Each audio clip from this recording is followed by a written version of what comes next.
Hello everyone. आज हम बहुत इंपॉर्टेंट चीज डिस्कस करने वाले हैं। आज हम डिस्कस करेंगे about the types of account. अच्छा, हम लोग बैंक जाते हैं, बैंक जाके लोन लेते हैं, अकाउंट्स खोलते हैं।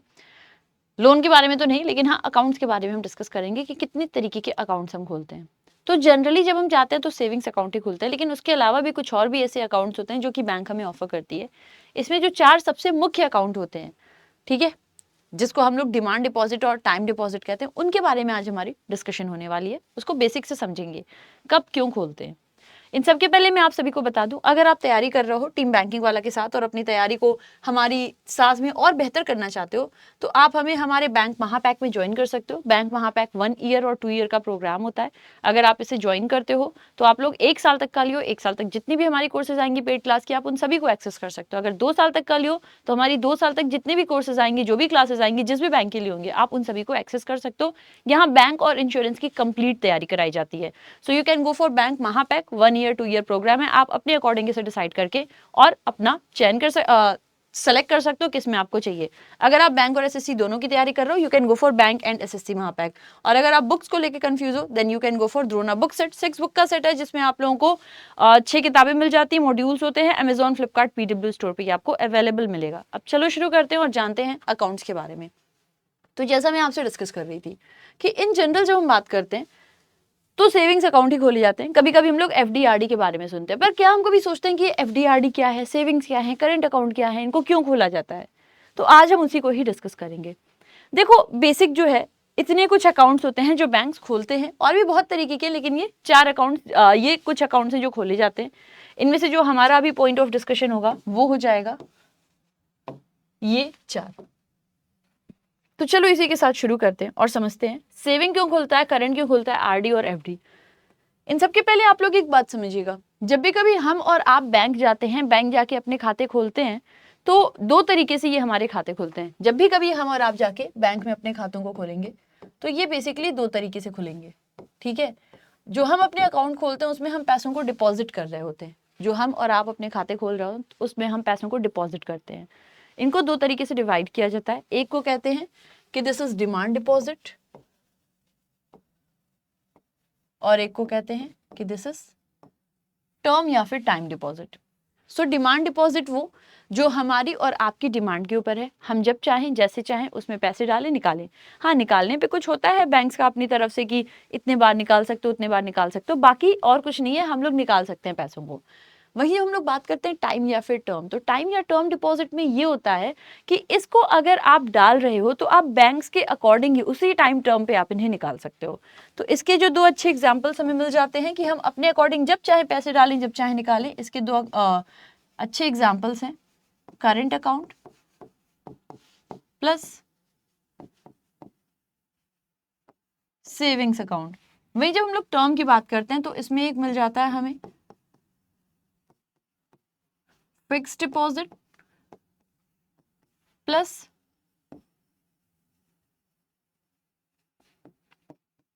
Recurring deposit. So we can see these 2 kind of accounts. अब जरा हम इनको एक एक करके समझेंगे। शुरुआत करेंगे हम सेविंग्स अकाउंट से। तो बेटा, सबसे पहली बात क्या है ना, जब भी कभी हम लोग खाते खोलने जाते हैं, इन जनरल कि हम इस बैंक के कस्टमर होना चाहते हैं, खाता खोलना चाहते हैं, तो बैंक जो हमें ऑफर करता है वो सेविंग्स अकाउंट ही करता है। सेविंग्स अकाउंट आप ऐसे समझो, बिल्कुल नॉर्मल लेवल का एक अकाउंट है जिसको खोलने का महज जो हमारा मोटिव होता है वो होता है कि हम बैंक के एक ग्राहक बने और जो पैसे हमारे हाथ में है हम वो बैंक के पास जमा कर सकें। फिर बैंक के अकॉर्डिंग जो भी, मतलब उस पर जो बैंक थोड़े बहुत इंटरेस्ट दे रहा होगा, जो कर रहा होगा, वो सब होगा। तो आप ऐसे समझिएगा, कभी भी जब हम लोग बात करते हैं सेविंग्स अकाउंट, इसका मकसद है कि अच्छा, ये आप चाहो तो इंडिविजुअल खोलो या आप चाहो किसी के साथ खोलो, जॉइंटली भी आप खोल सकते हो। तो कोई भी व्यक्ति जा रहा है इंडिविजुअली या फिर जॉइंटली इसको ओपन कर सकता है।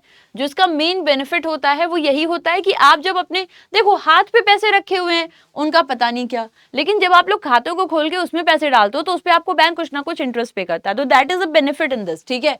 तो वो एक चीज हो जाती है कि हमारी सेविंग की हैबिट भी होती है, और साथ ही साथ में जो है हमारे जो पैसे हैं घर पे रखे रखे तो कुछ नहीं होगा, लेकिन बैंक में कुछ ही 2-4-5% इंटरेस्ट मिलता है। कुछ जो खास बातें होती हैं सेविंग्स अकाउंट की, सेविंग्स अकाउंट कोई भी व्यक्ति भारतीय जो है वो बैंक में जा सकता है, अपने सेविंग्स अकाउंट खोल सकता है। सेविंग्स अकाउंट खोलने पे आपको 2-4-5% का इंटरेस्ट मिलता है। आप इसमें जब चाहो पैसे डाल सकते हो। निकालने पे अलग अलग बैंक्स की अपनी अलग अलग होती हैं। वैसे आरबीआई के मुताबिक है कि भाई अगर आप एटीएम से निकाल रहे हो, किसी से निकालो, तो 3 से 5 ट्रांजैक्शन कर सकते हो डिपेंडिंग अपॉन योर सिटी। कुछ बैंक्स अपनी तरफ से भी लगाती हैं कि आप इतने ट्रांजैक्शन कर सकते होते हैं। वो बैंक अपनी सिक्योरिटी पर्पज से हो सकता है, कुछ अलग से नियम कानून लगाए, ठीक है। So now talking about savings account, इसमें आप लोग जब भी चाहो पैसे डालो निकालो। जो रेट ऑफ इंटरेस्ट होता है, जरूरी नहीं है कि हर एक बैंक आपको सेम रेट ऑफ इंटरेस्ट दे, अलग बैंक अलग तरीके का इंटरेस्ट रेट ऑफर करती है, जैसे आप देख सकते हो। कहीं कहीं पे क्या होता है, कुछ कुछ बैंक अकाउंट्स आपसे कहते हैं कि भाई आपको कुछ ना कुछ तो मिनिमम बैलेंस मेंटेन करना होगा, कुछ बैंक कहते हैं। फिर सेविंग का ही एक और प्रकार होता है जिसे हम कहते हैं जीरो बैलेंस। तो जीरो बैलेंस में कोई मिनिमम बैलेंस की नीड नहीं है, लेकिन अगर आप जीरो बैलेंस नहीं खोल रहे हो और नॉर्मल सेविंग्स अकाउंट खोल रहे हो, तो उसमें बैंक्स आपसे कहते हैं 500, 1000, 2000, 10,000, 25,000 डिपेंडिंग, जैसे जो प्राइवेट बैंक होते हैं वो ज्यादा बोलते हैं, ठीक है। तो depending upon the time, depending upon the banks की जो भी अपने रूल्स हैं, उसके हिसाब से आप लोगों को कुछ मिनिमम बताते हैं कि इतना मिनिमम बैलेंस मेंटेन होना चाहिए, ठीक है। सेविंग बैंक अकाउंट को फर्दर 2 और टाइप में भी डिवाइड करते हैं, basic saving bank deposit account और स्मॉल सेविंग। तो basic saving bank deposit account is basically वो जीरो बैलेंस खाता है जो हम तब खोलते हैं जब हम अपने खाते को खोलना चाहते हैं विद जीरो बैलेंस, उसके लिए होता है basic savings bank deposit account.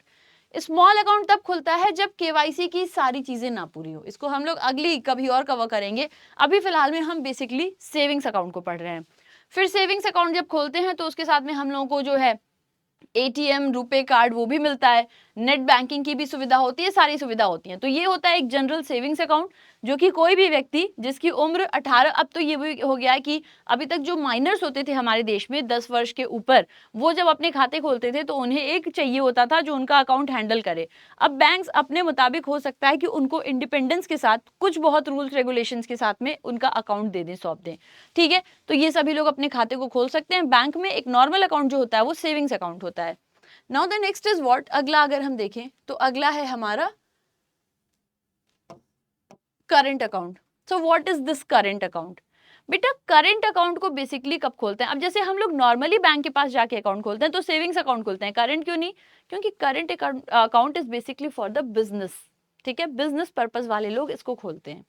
देखिएगा, जो ये, अब देखो मैंने कहा सेविंग्स भी डिमांड था, ये भी डिमांड है, क्योंकि इसमें आप जब चाहो पैसे डालो, जब चाहो पैसे निकालो। So this is only what, current account. देखिएगा, जो second type of bank account होता है ये करंट बैंक अकाउंट होता है, और इसको जो है सेविंग्स के पर्पज से नहीं खोला जाता है कि हमारे पास कुछ पैसे पड़े हुए हैं चलो डाल दे, तब तो सेविंग्स खुलेगा। लेकिन अगर हम कोई बिजनेस कर रहे हैं, ट्रांजैक्शंस करनी है, लगातार लेन देन करनी है, तब हम करंट अकाउंट खोलते हैं। तो ये बिजनेस वालों के लिए होता है। हम सब लोग मतलब अगर आपका भी बिजनेस है तो आपके लिए होगा, वरना ऐसे नहीं नॉर्मली होता है, ठीक है।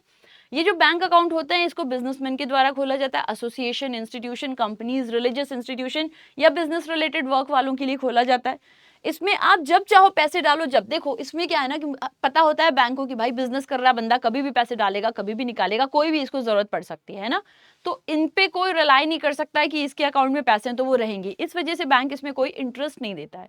करंट अकाउंट में देयर इज नो इंटरेस्ट, बस आपको एक फैसिलिटी दी जा रही है कि आपका ट्रांजैक्शन जो है वो बहुत स्मूथ हो सके। तो ये एक यहाँ पे फैसिलिटी मिल जाती है, इंटरनेट बैंकिंग की सुविधा आपको मिलती है, इसमें कोई मैच्योरिटी नहीं होती है। इसमें एक खास सुविधा मिलती है, वो होती है ओवरड्राफ्ट की।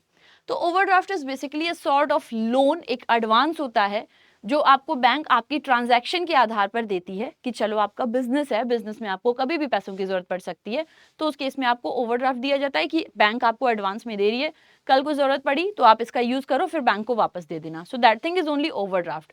ओवरड्राफ्ट वैसे तो करंट अकाउंट में देते हैं, लेकिन जो जनधन योजना है उसके अंदर भी सरकार ऑफर करती है ओवरड्राफ्ट, बेसिकली 5,000 अभी 10,000 तक का ऑफर करती है। तो ये करंट अकाउंट हो गया। करंट अकाउंट में याद रखिएगा एक भी जो है इंटरेस्ट नहीं मिलता है, 1% का। वाई? बिकॉज यहाँ पे बहुत फ्रीक्वेंट ट्रांजैक्शंस होती हैं। नेक्स्ट अगर ये देखो, ये दोनों क्या हो गई, ये दोनों की दोनों आपकी डिमांड डिपॉजिट हो गई। नेक्स्ट अगर हम लोग देख लेते हैं, नेक्स्ट हो जाएगा हमारा फिक्स डिपॉजिट और आरडी। मैंने आपसे कहा फिक्स डिपॉजिट और रिकरिंग डिपॉजिट ये दोनों ही टर्म और टाइम डिपॉजिट हैं, यानी इन दोनों में ही जो पैसे हैं वो आप एक बार रखो, उसके बाद बैंक्स के अकॉर्डिंग उन रूल को फॉलो करो। अभी मैं अगर बात करूं तो वहां पे आप पैसे डालो, पैसे निकालो, एटीएम है आपके पास में, सेविंग्स को आप यूपीआई से कनेक्ट कर दे रहे हो, पेमेंट कर दे रहे हो। इन दोनों में ऐसा आप नहीं कर सकते हो, ना इसको आप यूपीआई से कनेक्ट करोगे, ना आपको कोई एटीएम मिलेगा। आप बैंक के अनुसार पैसों को जिस समय डालो वो तो डालो, लेकिन बैंक के अनुसार उनकी टर्म्स और कंडीशंस पे इनका विड्रॉल होता है। So what is fixed deposit?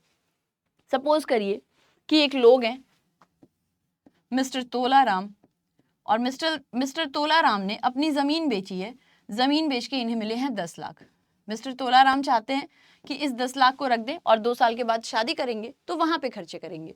तो मिस्टर तोलाराम के दिमाग में ये डाउट है कि कहीं हमारे पास ये पैसे पड़े रहेंगे तो हमसे खर्चे ना हो जाएं, हम 2 साल के बाद इसे अपनी शादी में खर्च करना चाहते हैं, ग्रैंड शादी चाहते हैं मिस्टर तोलाराम लेकिन बहुत खर्चीले भी हैं।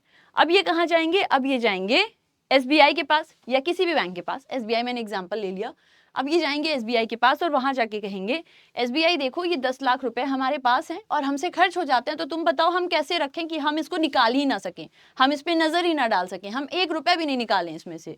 तो एसबीआई कहेगा भाई तोलाराम सबसे अच्छा इलाज है कि तुम इसको एफडी कर दो, यानी कि इसको तुम फिक्स कर दो हमारे साथ। कितने दिन के लिए करना है? इन्होंने कहा 2 साल। चलो ठीक है, तुम 2 साल के लिए हमारे साथ फिक्स कर दो। अब तुम भूल जाओ कि तुम्हारे पास पैसे हैं। 2 साल के पहले ना तो तुम इससे 1 रुपया निकाल सकते हो, ना इसमें 1 रुपया तुमको डालना है, तुम छोड़ दो। 2 साल के बाद हम तुमको इंटरेस्ट के साथ में वापस करेंगे। अब बैंक्स का अलग अलग होता है, 6%, 7%, 8%, जितना बैंक देना चाहे उतना इंटरेस्ट देती है फिक्स पे, ठीक है। जनरली जो हाईएस्ट अमाउंट ऑफ इंटरेस्ट होता है वो एफडी पे मिलता है। तो इन्होंने कहा तुम 2 साल के लिए डालो, फिर भूल जाओ और कोई मतलब ही मत रखो।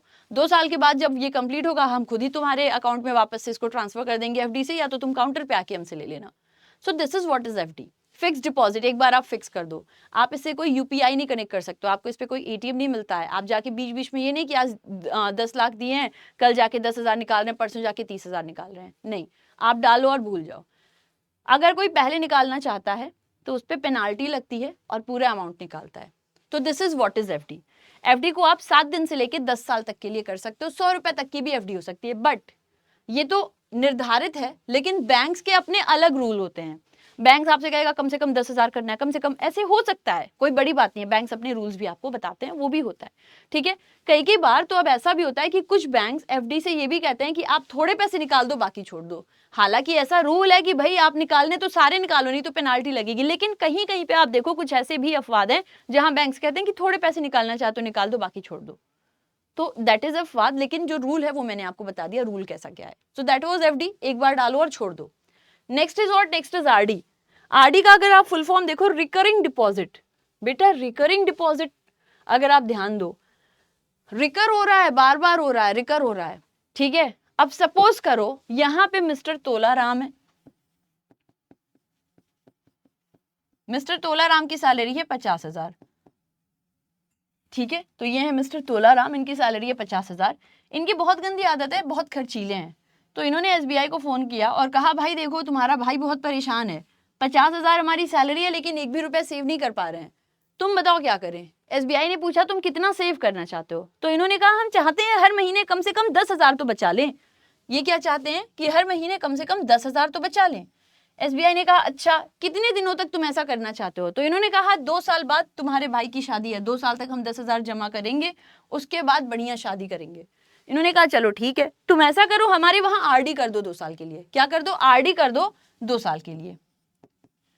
आरडी 2 साल के लिए का क्या मतलब है? इसका मतलब है कि अब जितने रुपए की, मान लो इन्होंने 10,000 की आरडी की है, तो अगले 2 साल तक हर महीने इनके जो अकाउंट में जिस भी डेट पे इन्होंने निर्धारित की होगी कि इस डेट में हम करेंगे, तो हर महीने उसी डेट पे इनके खाते से 10,000 रुपए आरडी में अपने आप चले जाएंगे। और हर महीने ऐसे 2 साल तक होगा। 2 साल तक जब पूरा कलेक्ट हो जाएगा, उसके बाद जो भी इनका प्राइमरी खाता था या तो उसमें ट्रांसफर हो जाएगा या ये काउंटर पे ले लें। तो ये होता है आरडी, रिकरिंग डिपॉजिट। फिक्स में आपने इकट्ठा ले जाकर जमा कर दिया, 10 लाख रुपए जमीन बेचे मिले, लेके जाकर जमा कर दिया। यहाँ पे आप अपनी सैलरी से या किसी तरीके से थोड़े थोड़े पैसे महीनों महीनों बचाना चाहते हो, तो आपने अपना आरडी कराया जिसमें आप अगले 2 साल तक 10-10 हजार रुपए बैंक में जमा करते जाओगे। फिर 2 साल के बाद जब समय पूरा होगा तो इकट्ठा आप ले लोगे। आरडी में भी अच्छा इंटरेस्ट बैंक्स देते हैं। So that is what is RD. और चूंकि ये भी आप लोग बीच में नहीं निकाल सकते हो, एक समय पे ही कर रहे हो, तो ये टाइम टर्म डिपॉजिट्स में आते हैं, ना कि डिमांड में। आपकी डिमांड पे आप नहीं कर रहे हो ना, okay. So these are also term deposit. अब ये जो आरडी है, ये आरबीआई या बाकी जो नियम है वो तो है, बाकी के कुछ एडिशनल नियम बैंक्स अगर अपने कस्टमर को कुछ एडिशनल या अलग से कुछ ऑफर कर रहा है तो वो भी करता है। So basically these are what is FD and RD. I hope आप लोगों को क्लियर हो गया होगा, इनका क्या यूज होता है वो भी आप लोगों को अभी तक क्लियर हो गया होगा। ठीक है, इनका पर्पस क्या होता है, ये बिजनेस वालों का होता है, ये नॉर्मल अपने हाथ के पैसे, आप बैंक के कस्टमर हो, नॉर्मल एक अकाउंट खोल दिया। एफडी जब आप इकट्ठा एक पैसे सारे रख दो, एक लमसम में आपने जमा कर दिया। आरडी जब आप उसी को इकट्ठा नहीं कर पा रहे हो लेकिन आप हर महीने जो पा रहे हो उसे बचाना चाहते हो, तो आप जो है आरडी खोलोगे। आई होप ये इन्फॉर्मेशन आपको यूजफुल लगी हो, ऐसी और भी बहुत सारी बातें हम करते रहेंगे, फिर मुलाकात करेंगे। Till then thank you so much. जय हिंद, जय Bharat, God bless you, take care, love you, bye everyone.